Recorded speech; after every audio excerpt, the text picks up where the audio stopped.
저는 60대 중반의 할머니고 슬하에는 10살 난 어린 손주 녀석 한 명이 있어요. 손주가 3살 되던 무렵 아들 내외가 갑작스런 사고로 명을 달리하는 바람에 여태 제가 손주를 거두고 있는 형편이지요. 무릎 연골이 거의 닳아버린 상황이라 심각합니다. 하시는 일을 줄이시고 무릎에 최대한 무리가 안 가게 하셔야 해요. 제가 보통 서서 하는 일을 많이 하는 데다 제 형편상 일을 줄이는 건 힘이 들어서요, 선생님. 이대로 계속 방치하시면 퇴행성 관절염이 올 수 있어요. 무릎 연골은 한번 손상되거나 다르면 스스로 재생되지 않고 그 기능을 잃어요. 지금은 약물이나 주사로 어느 정도 버티시겠지만 나중에는 인공관절 수술을 염두에 두어야 하실 것 같네요.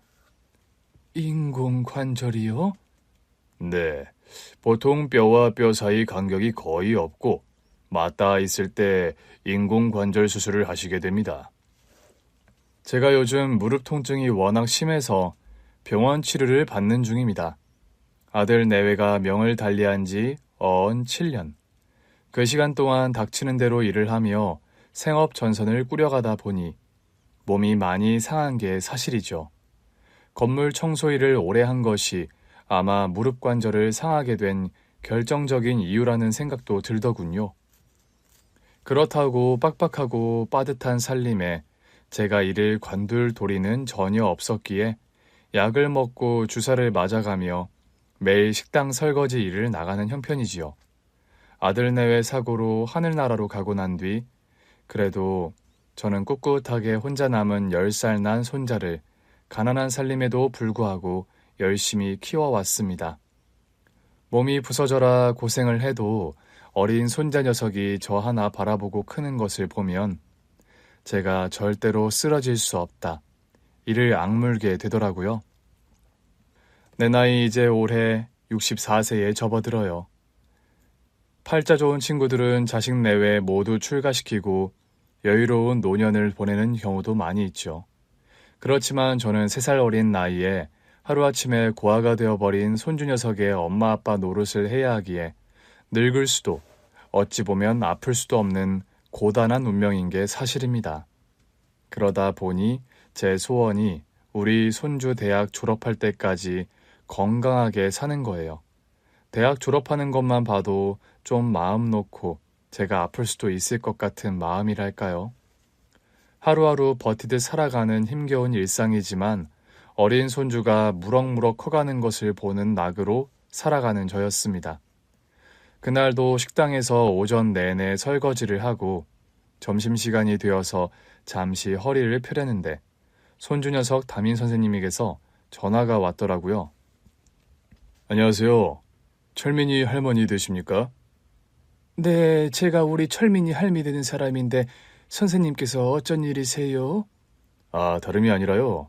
할머님, 요즘 철민이가 학교 수업이 끝나기도 전에 자꾸 사라져버리네요. 네? 우리 철민이가요? 에이, 그게 대체 무슨 말씀이세요, 선생님? 녀석이 점심시간 끝나면 오후 수업은 무조건 빠지고 학교 밖으로 몰래 도망치듯 먼저 하교를 해버렸어요.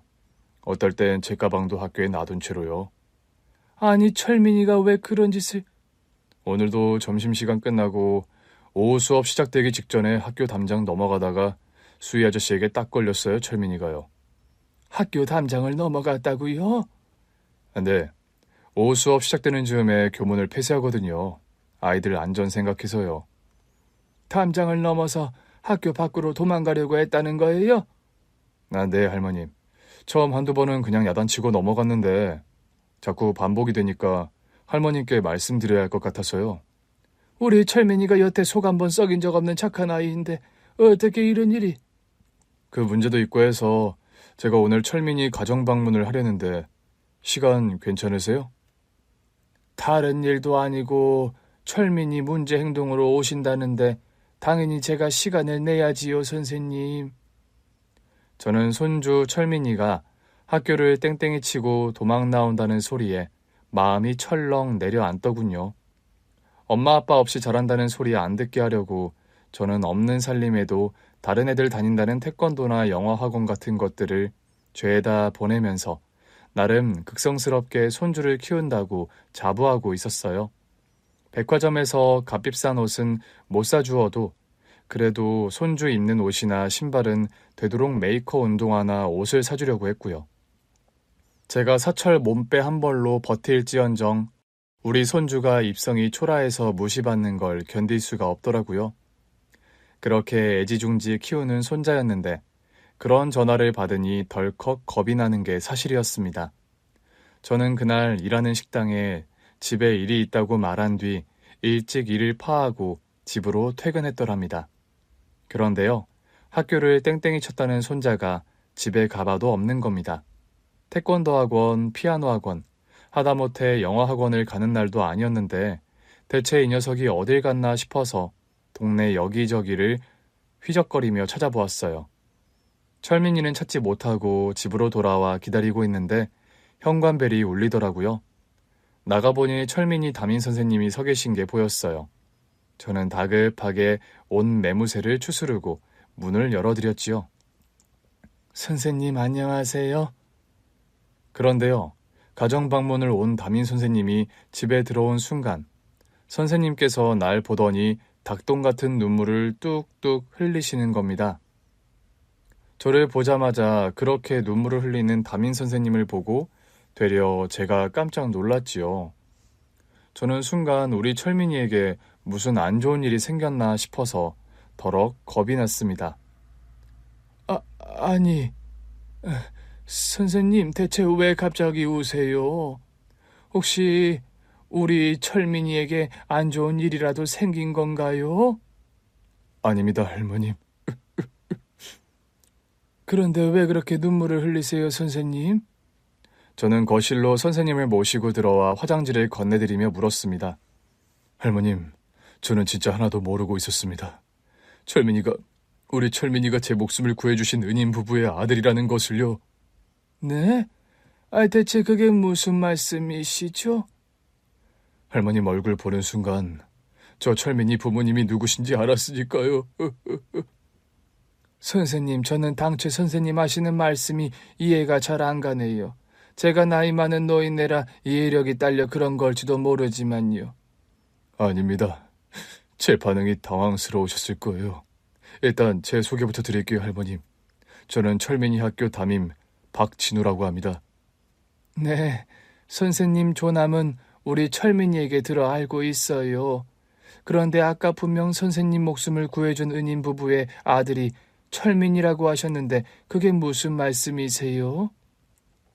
돌아가신 철민이 어머니 아버님 성함이 혹시 전미자 숙자 그리고 아버님 성함은 유성자 민자 아니세요? 전미숙 유성민, 그거 우리의 며느리랑 아들 이름 맞아요. 그런데 그걸 선생님께서 어찌 아세요? 우리 아들 내외는 명달리한 지가 오래인 사람들인데요. 그 두 분께서요, 과거에 제 목숨을 구해주신 분들이세요, 할머님. 우리 아들 며느리가 선생님 목숨을요? 그럼 혹시... 담임 선생님 얘기를 듣다 보니까요, 저도 불현듯 떠오르는 기억이 있었습니다. 저희 아들 며느리가요, 실은 사고가 나던 날 결혼 5주년 기념일을 맞아서 동남아로 여행을 떠났었습니다. 어머니, 저 철민 엄마 데리고 결혼기념일 기념해서 여행 좀 다녀오려는데 괜찮으세요? 괜찮다 마다. 뭐 그런 걸 허락시키나 구하니? 안 그래도 너희들 결혼하고 신혼여행도 어디 변변하게 못 다녀와서 내가 여태 미안했는데. 저희 아들 내외가요, 결혼하던 당시에 저희 남편이 암투병을 하면서 상태가 좋질 않아 신혼여행을 가지 못했었어요. 결혼을 결정하고 식장 정하고 상견례 할 때만 해도 남편 상황이 그리 위독한 건 아니었는데 결혼식 즈음에서 건강 상태가 많이 악화된 남편이었죠. 저는 그때 그래도 아들 내외에게 신혼여행을 짧게라도 다녀오라고 했었죠. 아버지 상태가 안 좋으시긴 하지만 너희도 평생 한 번 하는 결혼인데 미루지 말고 신혼여행 다녀오렴. 아니에요, 어머님. 아버님께서 많이 편찮으셔서 결혼식도 미루려다 그냥 한 건데 신혼여행은 나중에 다녀올게요.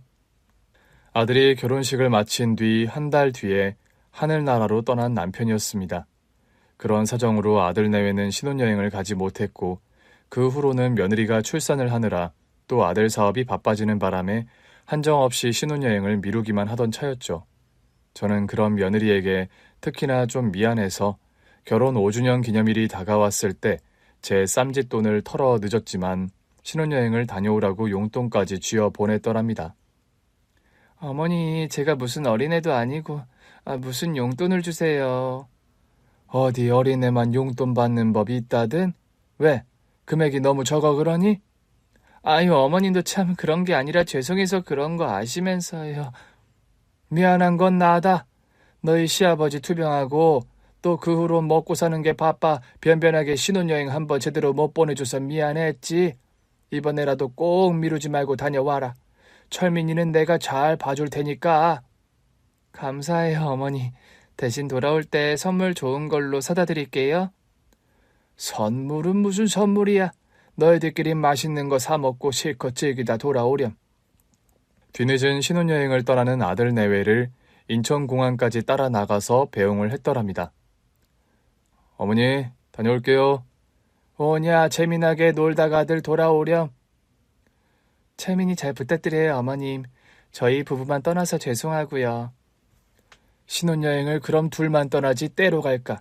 그런 소리 말고 재미나게 놀다가 돌아와라. 철민아, 엄마 아빠 신혼여행 간다. 그동안 할머니 말씀 잘 듣고 있어야 해. 며느리와 아들은 철민이에게 양쪽에서 볼 뽀뽀를 날리고서 출국장 안으로 들어갔습니다. 뒤돌아서 저와 철민이를 향해 손을 흔들던 아들과 며느리의 모습. 뒤늦은 신혼여행을 간다고 잔뜩 들떠서 그러면서도 내게 그런 모습을 최대한 안 들킨다고 조심하며 안으로 들어가던 아들 내외의 모습이 마지막일 거라고 누가 생각이나 했을까요? 아들 며느리는 동남아시아 현지에서 요트를 타고 체험여행을 하던 중 사고를 당했어요. 한참 바닷가 구석구석을 요트를 타고 관광을 즐기던 중 문제가 없다고 생각했던 요트에 물이 줄줄 새기 시작했다고 합니다. 어머, 어떡해. 지금 배에 물이 새잖아. 이게 대체 무슨 일이야? 망망대해에서 이러다 다들 가라앉아 죽을지도 모르겠어. 충격과 공포의 도가니 속에서 겨우 요트에 매달리다시피 해서 있는데 구명보트가 겨우 도착했다고 합니다. 저기 구조보트가 왔어요. 여기 생존자가 총 몇 명인가요? 저와 남편 그리고 이 학생이에요. 어떡하죠? 지금 보트에 남은 자리가 딱 하나인데. 다른 구조보트는요? 본부에서 한 대를 더 보냈으니 조금 있으면 도착은 할 거예요. 그런데 요트 상태가 참혹해서 걱정이군요. 괜찮으세요? 부상당한 데는요? 저는 다리를 좀 다쳤고 저희 아내는 팔을 다쳤어요. 세 분 중 한 분만 우선 보트에 탑승하도록 하겠습니다. 아들과 며느리, 당시 고등학생이었던 담임 선생님은 무척 난감한 상황에 빠지고 말았다고 합니다. 그럴 수밖에 없었겠죠. 구조되어야 할 사람은 3명인데 구조보트의 빈 좌석은 하나라니 그때 구조대원에게 다급하게 무전기로 호출이 오더래요. 뭐라고? 나머지 구조보트 도착이 지연되고 있다고? 지금 생존자가 3명인데 보트에 자리가 하나밖에 없다고요. 빨리 추가 구조보트 지원 부탁드려요. 그런 무전을 주고받는 구조대원을 보고 아들과 며느리, 담임 선생님은 더 불안한 마음이 들 수밖에 없더랍니다. 여보, 어쩌죠? 자리가 하나라는데. 이거 참 상황이 급박한데 난색이네. 여보, 이왕 이렇게 된 거 저 고등학생을 먼저 태워보내요. 내 생각에도 그게 답인 것 같군. 학생이 아까 물을 많이 먹어서 상태도 안 좋아 보이고. 이봐요 학생, 더 시간 지체하지 말고 어서 보트에 탑승해요. 예? 제가요? 그래요. 이런 상황에서는 어린 사람을 우선 태우는 게 도리이기도 해. 그래도 아주머니도 팔을 많이 다치셔서 지금 난간에 매달려 있는 게 힘들어 보이시는데. 이 사람은 내가 지켜줄 거니까 괜찮아.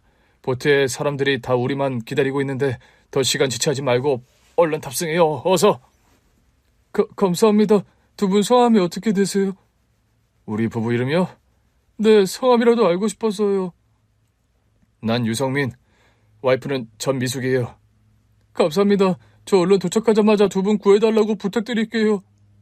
얼른 보트에 타요 학생. 급박하고 위험한 상황이었고 구조보트의 빈 좌석은 단 하나. 그래도 그때까지만 해도 아들과 며느리를 구할 구조보트가 곧 도착할 거라고 생각했더랍니다. 저는 그날 철민이 부모님께서 보트의 빈 좌석을 양보해 주신 덕에 무사히 병원으로 옮겨져 치료를 받았어요. 그런데 두 분은 선생님 얼굴을 보고 있자니까 옛날에 우리 아들 부부 장례식에 왔던 고등학생이 생각나네. 그때 그 학생 맞죠? 맞습니다, 할머니. 저 그때 철민이 부모님 장례식에 와서 펑펑 울면서 할머니께 사죄 드렸었어요. 저는 시간이 지난 일이고 나이가 있다 보니 기억력이 썩 뚜렷한 건 아니라서 담임 선생님의 얼굴을 잊어먹고 있었죠. 그런데 대화를 나누며 담임 선생님의 얼굴을 보고 있으려니 아들 내외 장례식장에서의 일이 기억이 나더군요. 뒤늦게 신혼여행을 떠난 아들과 며느리가 싸늘한 유해가 되어서 돌아왔을 때 저의 충격은 말로 설명할 수 없을 정도로 큰 것이었습니다. 현지에서 유해를 수습했고 화장 상태로 귀국 예정입니다. 뭐라고요? 유해? 화장? 수색 작업에 진척이 없어 나서 유해를 바로 화장할 수밖에 없었다고 합니다. 현지 날씨가 또 워낙에 더운 곳이라.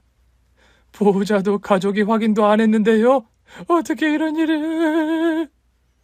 시신 처리하기 전에 신분을 증명할 수 있는 사진을 현지 병원과 경찰에서 보내왔습니다.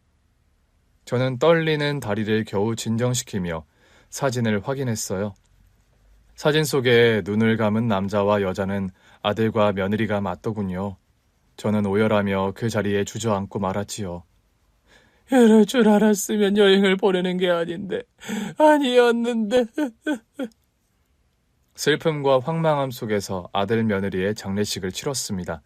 조문객들은 저마다 혼자 남은 저와 어린 손주를 딱하게 보며 혀를 찌릿 차더군요. 할머니랑 손주만 남기고 아들 며느리가 나란히 명을 달리해버렸네 그래. 철민이 할머니가 안 됐지. 나이도 있는데 혼자 손주 키우려면 얼마나 힘들겠어.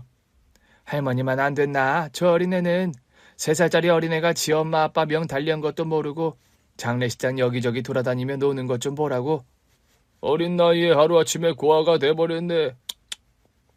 저는 그런 말들도 귀에 들어오지 않을 정도로 넋이 나가 빈소에서 오열하다 까무러치다를 반복하고 있었어요. 언니, 정신 좀 차려요. 아무리 속이 말이 아니라지만 이리 넋을 놓고 있으면 어째요, 네? 쌈짓돈 털어주며 신혼여행 다녀오라고 한 내가 화근이 난 내가. 그게 어떻게 언니 잘못이유. 인명은 제천이라는 말이 괜히 있겠어요? 철민이 저 어린 것을 생각해서라도 언니가 정신 차려야죠, 네? 아이고 우리 아들, 아이고 철민 엄마야. 제 친여동생이 장례식장에서 함께 빈소를 지키며 철민이도 돌봐주고 저를 위로해주고 있었죠. 그때였어요. 교복을 입은 한 남학생이 장례식장으로 들어온 것은요. 언니, 웬 고등학생이 빈소로 들어오네요. 저 아이 아는 학생이에요? 아니, 처음 보는 학생인데. 심통한 표정으로 빈소에 들어오는 그 남학생의 정체가 궁금한 것은 저도 마찬가지였어요. 제 동생이 빈소로 들어오는 그 남학생에게 물었죠. 학생은 누군데 여기 빈소에 조문을 왔어? 안녕하세요. 저 박진우라고 합니다. 다름이 아니라 사고가 난 여행지에서 같은 요트에 탔던 학생이고요. 아니, 그래요? 그런데 왜 여기를... 사실은 두 분께서 저에게 구조보트를 양보하셨어요. 보트에 딱 자리가 하나 남았는데 그 자리를 저보고 먼저 타라고. 저는 남학생의 그 이야기를 듣고 또다시 망연자실할 수밖에 없었습니다. 우리 아들 며느리랑 같이 있던 사람이라는 거예요? 네, 할머니. 정말 죄송합니다. 두 분께서 저에게 자리를 양보하시고 다음번 구조보트를 기다리시다 그만... 죄송해요. 정말 죄송합니다. 그런 말을 하면서 무릎을 꿇고 하염없이 눈물을 흘리는 남학생. 그 당시에 담임 선생님이었어요. 남학생의 고백을 듣고 있는데 참 아무런 할 말이 없더군요. 저희 아들 내외가요. 평소에도 성품이 따뜻하고 베풀기 좋아하는 아이들이었어요. 아들 며느리는 살아생전 부부가 같이 김밥집을 운영했습니다. 대단히 큰 돈을 버는 장사가 아니었는데도 여기저기 고아원이며 양로원에 기부를 많이 해서 착한 사장님네가 하는 김밥집으로 유명했죠. 철민엄이야, 떼돈 버는 장사도 아니면서 그리 퍼주면 언제 돈 모으려고 그러니? 어머니, 저희가 큰 돈 기부하는 건 아니에요. 다달이 기부하는 돈은 얼마 안 되고 저희 가게에서 만드는 김밥 양로원이나 복지관에 가져다 드리는 수준인걸요. 김밥집 하는 가게에서 김밥이 돈이지 다른 게 돈이니? 재료도 좋은 것만 쓰고 재료 안 아끼고 김밥 만들면서 팔다 남은 것도 아니고 새로 만들어서 그렇게 돌리면 뭐가 남어? 엄마, 원래 먹는 장사는 퍼주는 장사예요.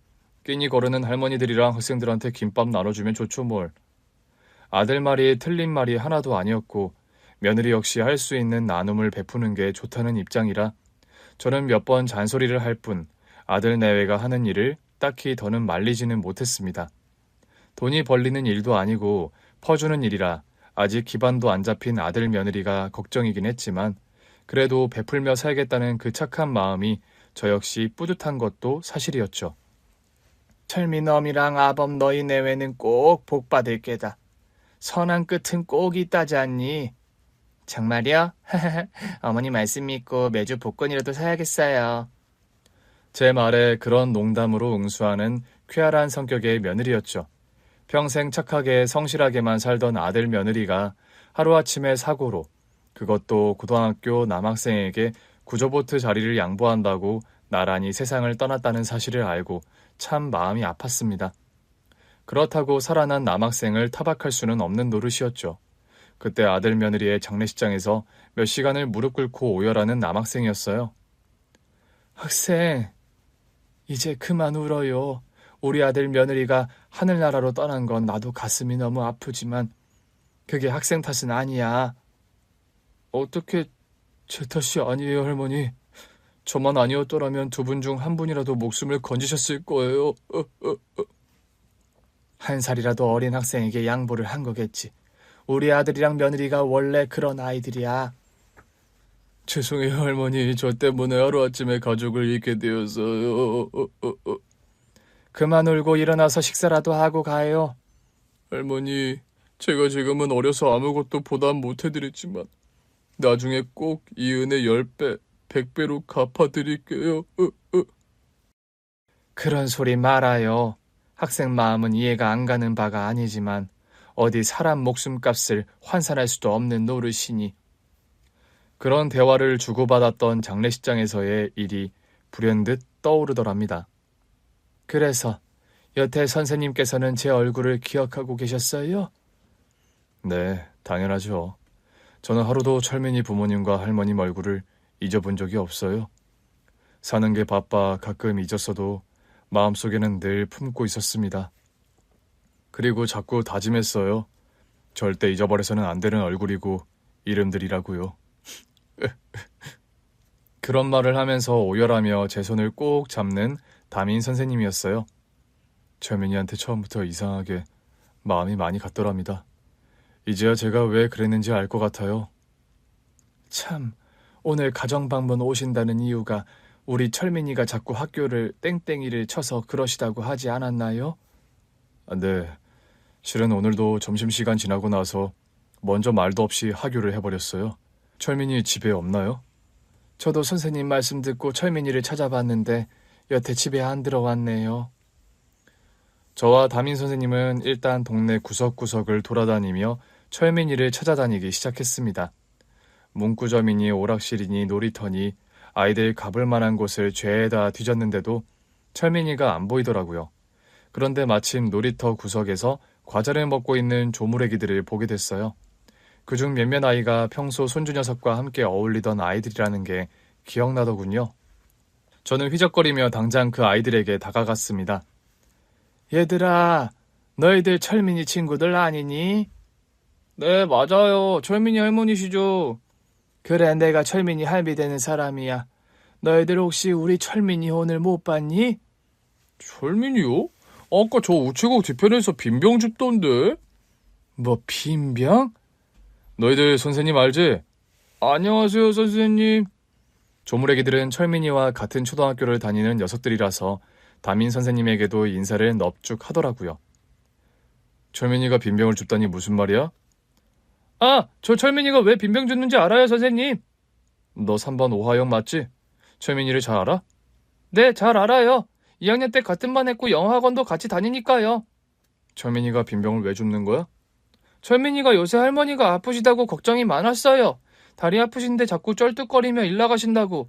자기가 빈병 주워서 돈 벌어다 드리면 할머니가 일 안 하셔도 된다고요. 저는 그 말을 듣는 순간 오열을 터뜨리고 말았습니다. 철민이가 진짜 그런 말을 했다는 거야? 네, 할머니가 고생을 너무 많이 하셔서 연골이 다 닳아버리셨다고요. 다리 아픈 할머니 편하게 쉬게 하고 싶다고. 하영아, 철민이가 빈병 어디서 줍는지 알아? 동네 돌아다니면서 줍고요. 아마 지금쯤 편의점에서 빈병 팔 시간일걸요? 저와 담임 선생님은 그 여자의 말을 듣고 근처 편의점으로 한달음에 가보았더랍니다. 그런데요, 아니나 다를까 제 손주 녀석이 편의점 주인에게 포대 한가득 담은 빈병을 건네고 돈을 받고 있는 겁니다. 철민아! 할머니... 저와 담임 선생님을 보고 소스라치게 놀라는 철민이었어요. 철민이 너 여기서 뭐 하는 거야? 죄송합니다, 선생님.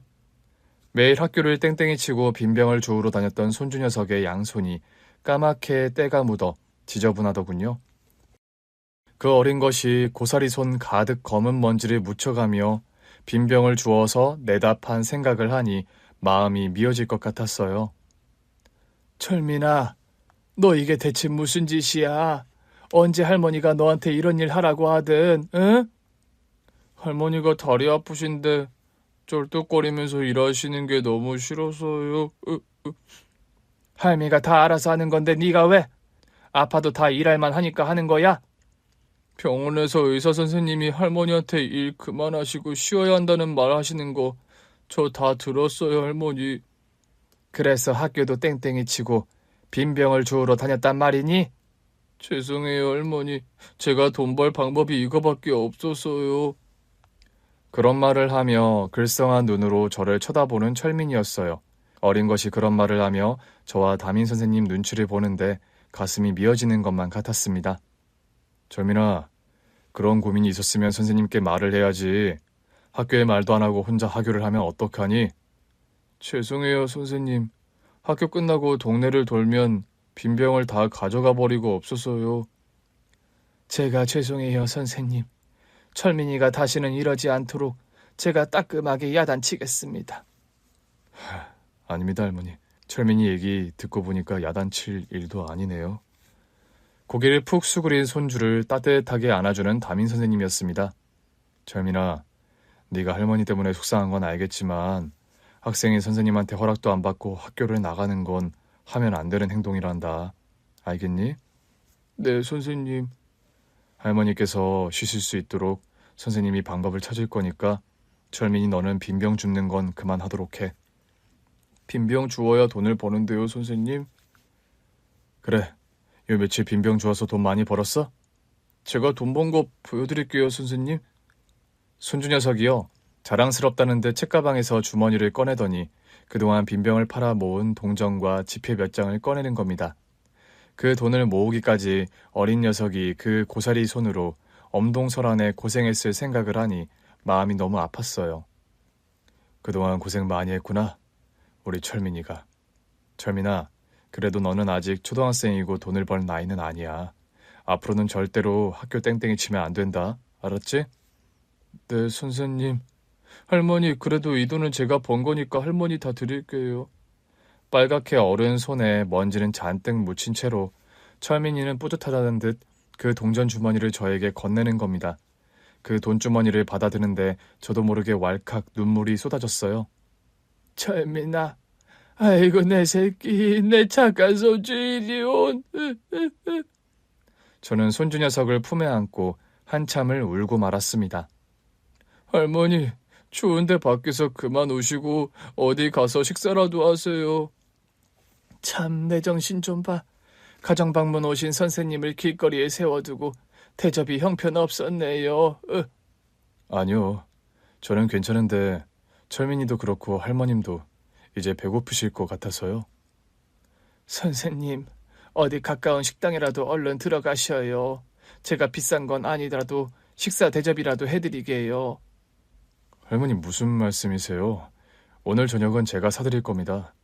철민이가 저를 살려주신 그 은인 부부님의 아들이라는 걸 알았는데 제가 오늘 어떻게 할머님과 철민이를 그냥 보내드리나요? 담임 선생님은 저와 철민이를 데리고 고급 한정식 집으로 데리고 가더라고요. 선생님, 너무 비싼 식당으로 오신 거 아니에요? 아닙니다, 할머니.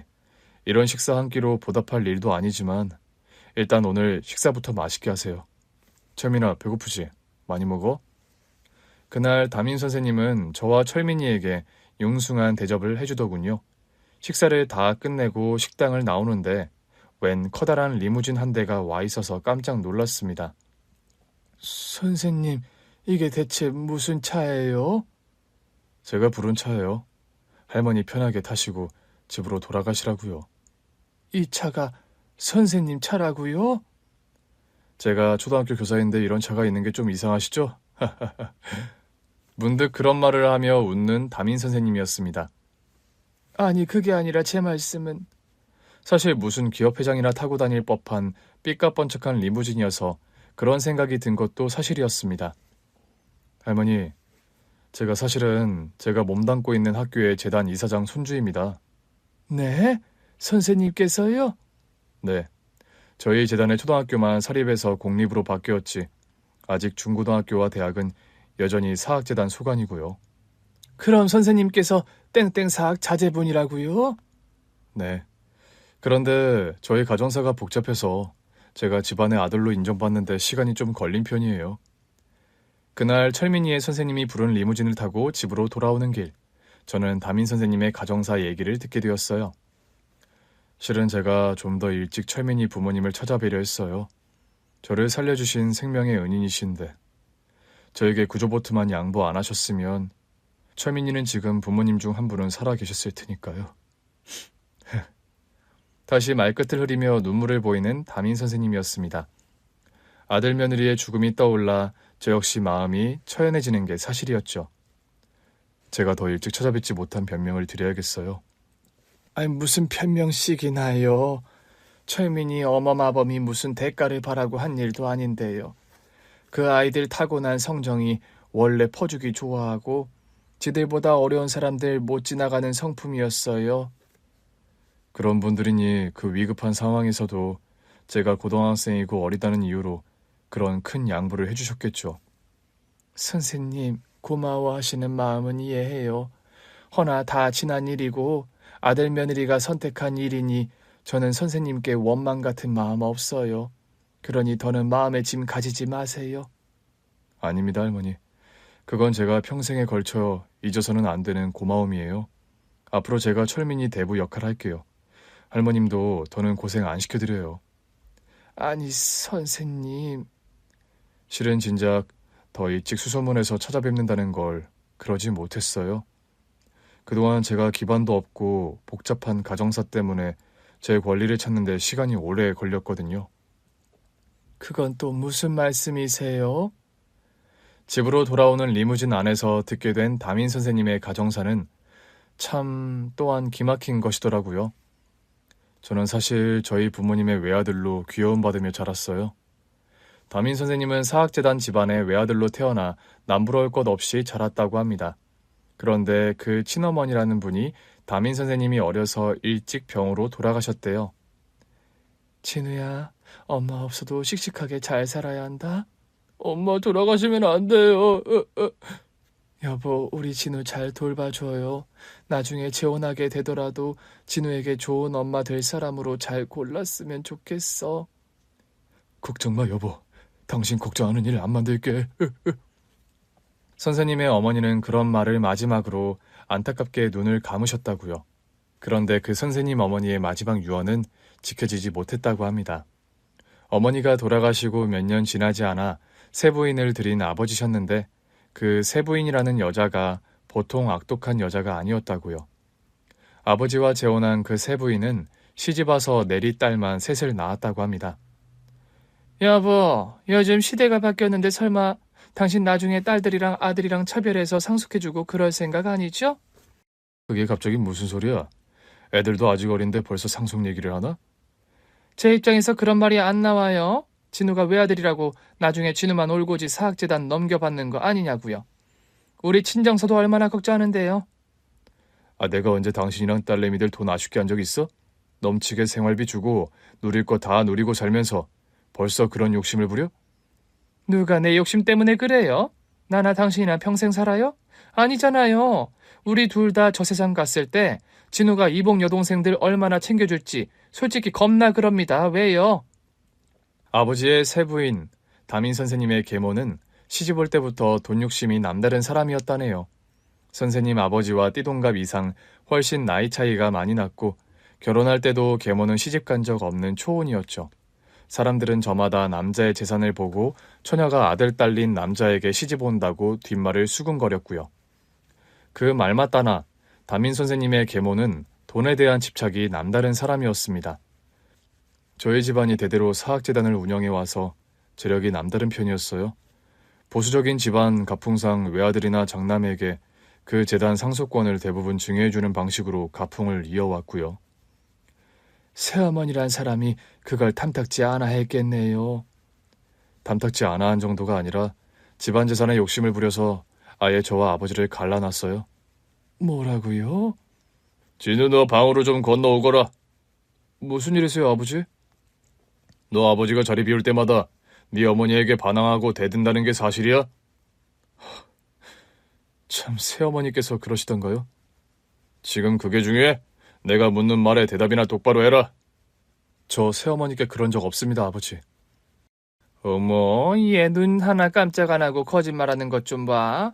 그럼 내가 네 아버지 앞에서 거짓말 안 하는 거야?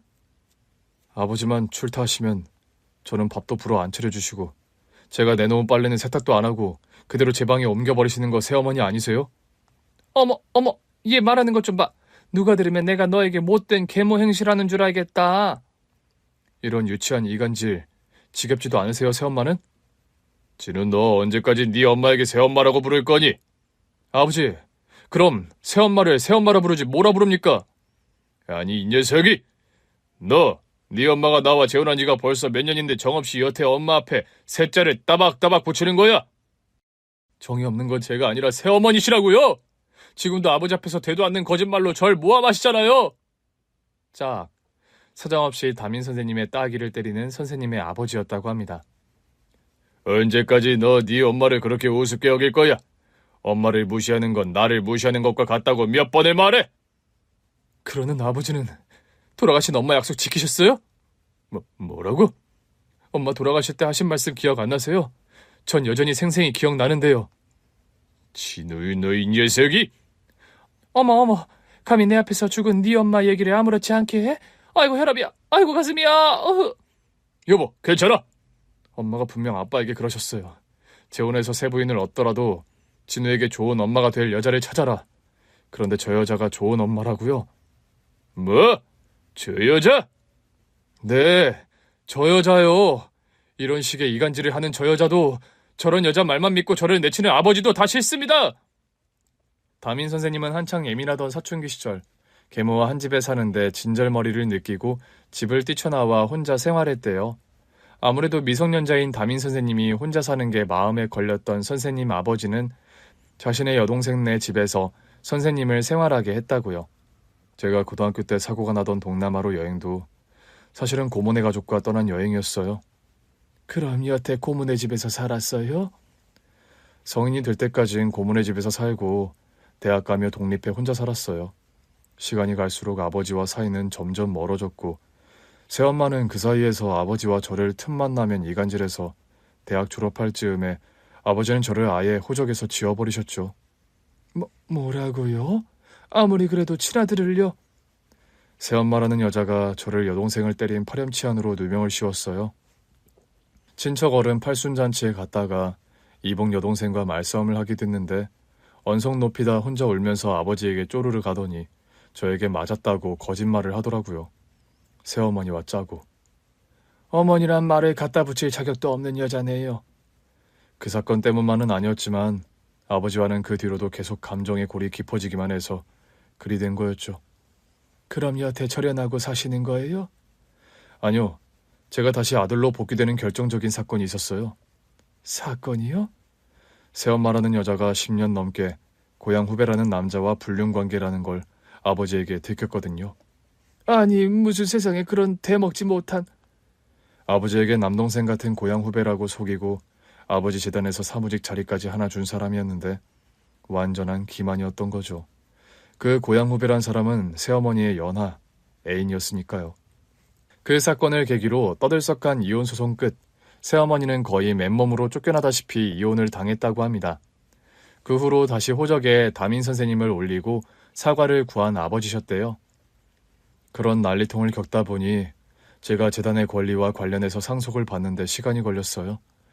이혼 후에 아버지가 재산 상속 절차를 밟으셨는데 이복 여동생들과 법정 분쟁도 있었고요. 그런 골치 아픈 사건들이 마무리되고 결국 재단의 상속자로 인정받게 된 담임 선생님이었다고 합니다. 지금 교사 일은 평생 할 생각은 아니에요.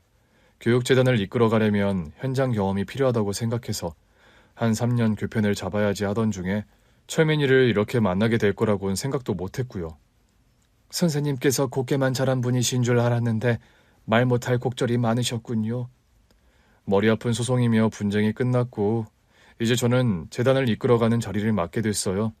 경제적으로도 아쉬울 거 없는 상황이 되어서 철민이 부모님을 꼭 찾아야지 하고 있었어요. 네? 제가 말씀드렸잖아요. 제가 죽는 순간까지 기억할 이름이 아드님, 며느님 성함이라고요. 그 다음날 다시 저희 집으로 찾아와서 등기 서류 하나를 내미는 담임 선생님이었습니다. 이게 뭐예요, 선생님? 제가 예전에 철민이 부모님 가족분께 드리고 싶었던 건물이에요. 그걸로 철민이 공부도 시키고 노후는 좀 편하게 보내시라고요. 무슨 이런 거한 보답이 있나요? 저는 등기 서류를 보면서도 믿기지 않아 되묻고 말았죠. 할머님 말씀처럼 어디 사람 목숨값이 돈으로 환산되던 건가요? 그런 거는 아니지만 제가 지급해드릴 수 있는 보답이 이런 거라서요. 선생님, 아들 며느리의 선택이었고 다 지난 일이에요.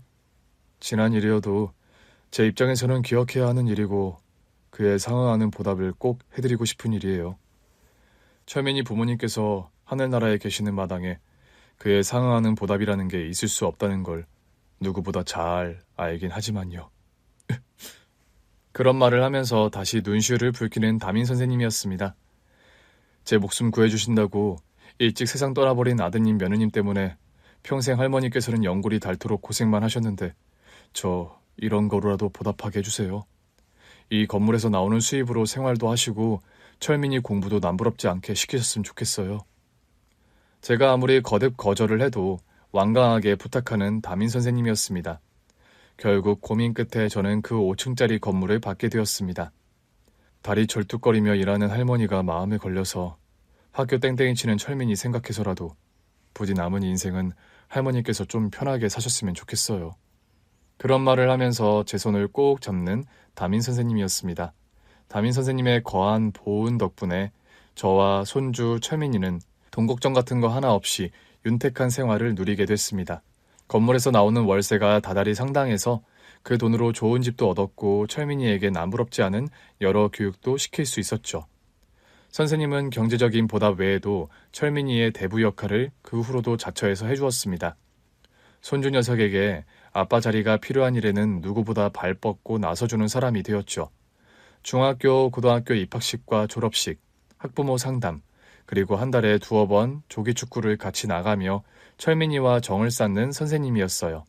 그런 때 말고도 틈날 때마다 철민이를 찾아와 얘기도 하고 밥도 사주고 용돈도 주고 방학 때는 철민이를 데리고 둘이서 여행을 다녀오기도 했고요.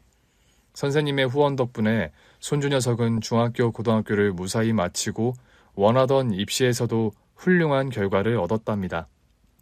그렇게 원했던 명문대학의 의과대학에 합격을 한 거였죠. 우리 철민이 장하다. 정말 수고 많았어. 선생님에게 건물을 증여받은 후로 저도 돈 걱정 없이 아주 호강하며 잘 살아왔어요. 다리 통증을 참아가며 일할 일도 없어졌고 슬슬 재활치료 다녀가며 여유로운 노후를 즐기며 살게 되었죠. 유수와 같이 빠른 것이 시간이라더니 어느덧 다음 달이면 철민이가 의대 졸업을 앞두고 있습니다. 하루아침에 사고로 아들과 며느리를 잃고 하루하루 억척스레 손주 녀석을 키워온 세월이 주마등처럼 흘러가네요. 저는 철민이가 대학 졸업하는 것만 보면 죽어도 여한이 없다고 생각해왔어요. 그런데 그 소원 역시 이루게 되었네요. 저는 지금 그토록 원하던 아들 며느리 곁에 와 있습니다. 제가 손주 녀석이 대학 들어갈 때부터 암투병을 하게 됐는데 그래도 대학을 졸업하는 건 보고 눈을 감을 수 있어서 참 다행이었어요. 장례식장을 지키는 사람이 손주 한 명이 아니라서 다행입니다. 철민이 곁에서 함께 상주 노릇을 해주고 있는 사람은 다름 아닌 선생님이시죠. 철민 어머 마범아, 두 사람이 너희가 구한 그 까까머리 고등학생이란다. 세상에 옛날 일을 안 잊고 저렇게나 잘해주다니 저희가 되려 고맙네요. 어머니, 그동안 철민이 키우느라 고생 많으셨어요. 너희 내외가 쌓은 덕으로 말년에 나도 고생 모르고 잘 지내다 왔어. 저 학생, 아니 선생님이 철민이 아버지 역할을 평생 해준다고 내가 눈 감기 전에 약속까지 해주더구나. 저희가 빨리 철민이 곁을 떠나와서 미안했는데 헛산 인생은 아닌 것 같네요. 내가 누누이 말했잖니. 선한 끝은 반드시 있다고 말이야. 구조보트 양보하던 때가 엊그제 같은데 그 고등학생이 저런 의젓한 어른이 됐다니 참 신기하네요. 너희를 대신해서 긴 세월 철민이에게 부모 역할을 잘해준 고마운 사람이란다. 과거엔 우리 부부가 저 학생에게 고마운 사람이었는데 이제는 뭔가 위치가 뒤바뀐 것 같아요, 어머니. 그러게 말이다. 그때 너희 내외의 순간의 선택이 참 많은 운명을 바꿔놓은 것 같구나. 철민이 혼자 두고 떠나온 게 마음에 걸리지만 선생님이 철민이 곁에 있어서 참 다행이야. 저의 영정사진이 걸린 빈소에 나란히 앉아 슬픔을 빠져있는 손주 녀석과 선생님의 모습이 참 애잔합니다. 내 목소리가 가 닿을 수 있다면 저 두 사람에게 꼭 말해주고 싶어요. 너무 많이 슬퍼하지 말고 다시 만날 날을 꿋꿋하게 기약하자고요. 하늘 위에서는 다 내려다 보이니 너무 그리워도 안 했으면 좋겠다고요. 긴 얘기 들어주셔서 정말 감사합니다. 오늘 준비한 사연은 여기까지입니다. 재미있게 들으셨다면 구독과 좋아요, 알림 설정까지 눌러주세요. 그럼 저는 다음 사연으로 찾아뵐게요. 오늘도 건강하고 행복하세요.